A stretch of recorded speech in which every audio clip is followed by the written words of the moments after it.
بسم اللہ الرحمن الرحیم۔ السلام علیکم خواتین و حضرات، پاکستان میں تقریباً 3 کروڑ 55 لاکھ لوگ شوگر، ذیابیطیز یا پھر ڈائبٹیز کا شکار ہیں۔ رمضان کے مہینے میں ایسے مریضوں کو بہت سے مسائل کا سامنا ہوتا ہے۔ آج کی اس ویڈیو میں ہم آپ کو بتائیں گے کہ کون سے مریض روزہ رکھ سکتے ہیں اور کن مریضوں کو روزہ نہیں رکھنا چاہیے۔ اس کے علاوہ وہ کون سی چیزیں ہیں جو آپ کے لیے خطرناک ہو سکتی ہیں اور ان سے کیسے بچا جا سکتا ہے۔ ویڈیو کے باقاعدہ آغاز سے پہلے آپ سے گزارش ہے کہ ہمارے چینل کو سبسکرائب کریں اور ساتھ میں موجود بیل آئیکن کو لازمی پریس کریں تاکہ ہر نئی ویڈیو آپ تک بآسانی پہنچ سکے۔ ذیابیطیز ایک دائمی مرض ہے جس کی وجہ سے روزہ نہ رکھنے کی اجازت ہے۔ خاص کر وہ لوگ جو کہ انسولین کا استعمال کرتے ہیں انہیں روزہ نہیں رکھنا چاہیے۔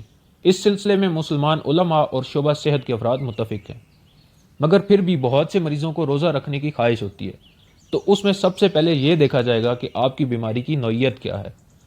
ٹائپ 1 ڈائبٹیز کے مریضوں کو بالکل روزہ نہیں رکھنا چاہیے۔ ٹائپ 1 ڈائبٹیز کا مطلب ہے کہ وہ ذیابیطیز جو کہ چھوٹی عمر سے شروع ہو جاتی ہے اور اس میں مریض کو انسولین لگانی پڑتی ہے، لیکن بعض مریضوں میں بچپن میں ڈائگنوز نہیں ہو پاتی۔ ٹائپ 1 ڈائبٹیز میں روزہ نہ رکھنے کی وجہ یہ ہے کہ آپ کے جسم میں انرجی یعنی گلوکوز کی کمی ہو جاتی ہے، تو آپ کا جسم اس میں موجود چربی یعنی فیٹ کو انرجی کے لیے استعمال کرتا ہے، جس کی وجہ سے یہ ہوتا ہے کہ آپ کے خون میں تیزابیت بڑھ جاتی ہے، جس کو ہم میڈیکل میں ڈائبیٹک کیٹو ایسیڈوسس کہتے ہیں، جو آپ کی زندگی کے لیے خطرناک ہو سکتا ہے۔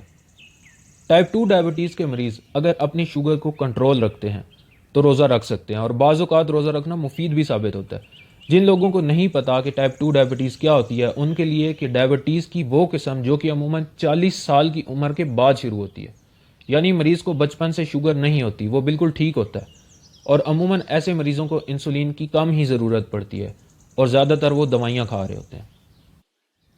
اس کے علاوہ اگر رمضان سے 2 مہینے پہلے آپ کو ہائپر گلائسیمیا یعنی شوگر بہت زیادہ یا پھر ہائپو گلائسیمیا یعنی شوگر انتہائی کم ہوئی ہو تو آپ کو روزے نہیں رکھنے چاہیے۔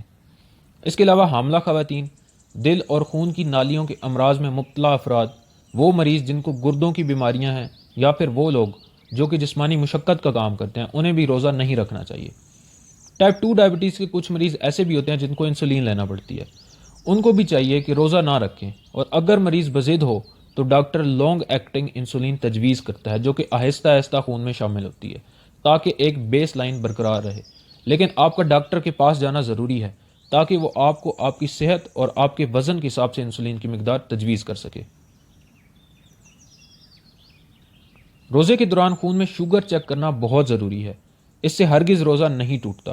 آپ کو چاہیے کہ دن میں 4 دفعہ شوگر چیک کریں، ایک سحری سے فوراً پہلے، پھر صبح 10 سے 11 کے درمیان، اس کے بعد شام کو 3 سے 4 کے درمیان، اور پھر افطاری کے 3 گھنٹے بعد۔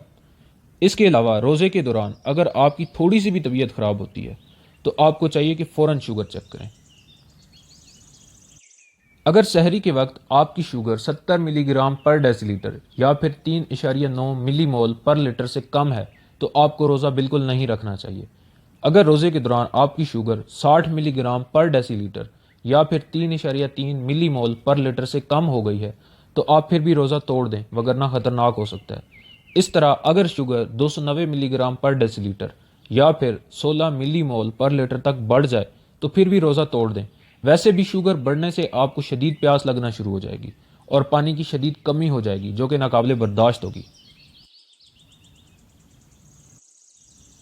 زیادہ تر لوگ سحری کے دوران چائے اور کافی پی لیتے ہیں، اس سے آپ کو پانی کی شدید کمی ہو سکتی ہے۔ آپ کو چاہیے کہ سحری میں چائے کا استعمال نہ کریں۔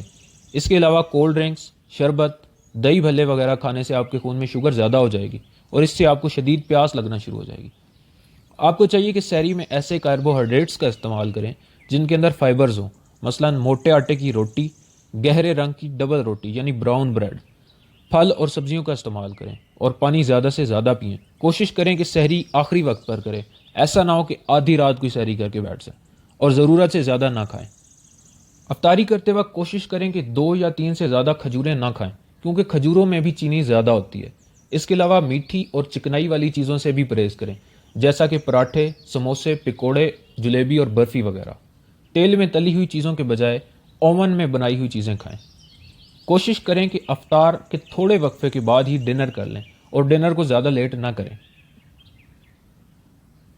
آپ تراویح پڑھ سکتے ہیں، لیکن مسائل سے بچنے کے لیے آپ کو چاہیے کہ نماز سے پہلے اور اس کے دوران وقفے سے پانی پیتے رہیں۔